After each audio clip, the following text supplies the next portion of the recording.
All right, so hello everyone. This short presentation is for the answer explanation for our matching type activity with a twist, wherein you are going to guess the tech tool logo and match them with sample activities provided or sample assessment types provided. So if you can remember, this is what it looks like in our Google Classroom. You were tasked to identify or guess kung ano ni ang mga available logos that we have here, and then we have to match it with the sample assessment type that was given here. All right, so lima lang ka tech tool ang ginhatag. Since the purpose of this activity is for you to explore, to try to see kung ano ni ang mga logo nganig and kung ano ni ang mga tech tool nganig. Alright, so the first one here we have Edmodo. Okay?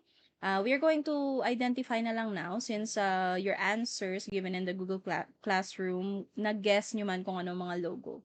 So this one is Edmodo, this one is Kahoot, this one is Padlet, this one is Poll Everywhere, and this one is Google Forms. Now, let's try to see kung ano ang best fit nga tech tool to use for these sample assessments. So first, we have portfolio assessment. All right. So, the best tool to use for portfolio assessment is Padlet. Okay? So, what is Padlet? Padlet is a versatile platform for portfolio assessments nga naga-enable sa students to create digital portfolios showcasing their work through texts, images, videos, and other multimedia content. So, teachers can easily access ang inyong mga e-portfolios to view them and then to provide feedback to students. And Padlet is not paired sa mga other assessment tools nga ginpanghatag naton such as interactive quizzes, multiple choice, nga kay it focuses on showcasing individual work rather than administering quizzes or tests. So teachers can try to use Padlet for those type of assessments, but best yun siya fit for portfolio assessments. So some people or most of you got the answer correct for portfolio assessment Padlet. All right. Next. What's next? Next is interactive quizzes. So, for interactive quizzes, we have Kahoot. Kahoot is an engaging platform para sa pag-create, kung ikaw teacher, no, for creating and administering interactive quizzes. And actually, nagamit na ni gani for little engagement nga mga games or activities from our reporters. It's user-friendly nga interface and very colorful nga design and gamified elements make the platform appealing para sa learners of all ages. Not just, for example, we were in a seminar for teachers, but still, the speaker from Harvard still used Kahoot to make the engagement activity interesting. O, 'di ba? She's already in a seminar full of participants nga mga teachers man, but still very engaging ang iya nga activity because nagamit siya sang Kahoot. Kahoot is not paired with, for example, portfolio assessments or mga group projects because it is designed specifically for quizzes and it lacks features for showcasing individual work or facilitating collaborative tests or collaborative tasks. So, si Kahoot is for, engaging kag interactive quizzes. All right. So, what's the next one? The next one is all right. Group projects. So for group projects, the best fit for that is Edmodo. Edmodo is an educational platform that facilitates group projects by enabling collaboration, communication, na amo niyang best fit for group projects. Kag mayara pagid sang file sharing among students kag teachers.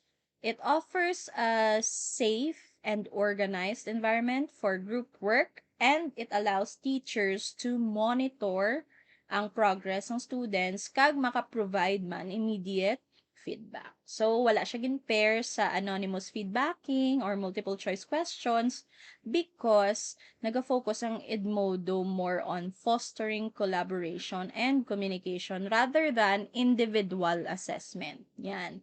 And hindi man siya for anonymous feedback collection.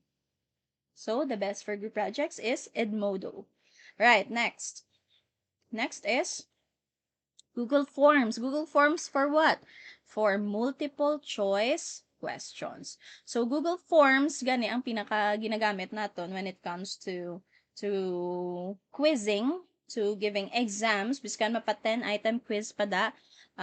For example, what was given to us by our reporters, right? Even though it's just 10-item multiple choice quiz, mas best gyapon si Google Form because it is widely used platform gid siya for creating and administering multiple choice quizzes. It offers mga various question types such as for example multiple choice, may mga ano da checklist da, may short answers, long answer paragraphs yan, and easy mo lang siya ma-customize. And of course, it has automated nga grading features, making it an efficient tool for assessing student understanding. And si Google Forms, wala siya gin-pair with portfolio assessments or mga hands-on assessments because it does not provide features for showcasing individual work or simulating practical experiences kay mas best gid saya for quizzing. Okay? All right. So, let's proceed.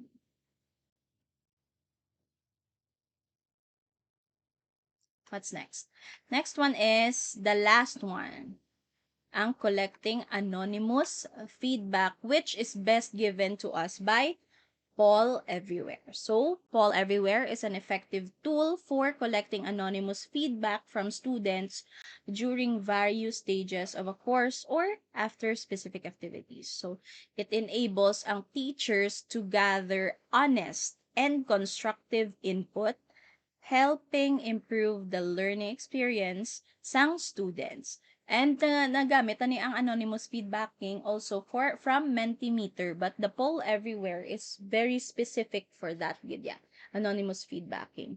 Poll Everywhere is not paired with interactive quizzes or multiple choice quiz because ang iya primary focus is collecting real-time feedback rather than administering quizzes or tests. So, that's our short explanation for why those were the answers for the given sample assessment type. So, paano nyo ni sila ma-visit?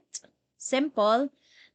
All of these tools, tech tools, they are searchable using your preferred browser. Yan. And of course, naka-answer ka mo because nag-search ka mo about it. So, I'm confident about it. Ang pinaka ma-experience since, Google Forms given naman siya. Kahoot also is also a well-known game. Pero ang expected nga output from you still is ang inyong portfolio assessment, which pinaka-best nga gamiton for that is Padlet in this case. But we'll see if you have other nga much more preferred nga tech tool, okay man na siya. So that's it.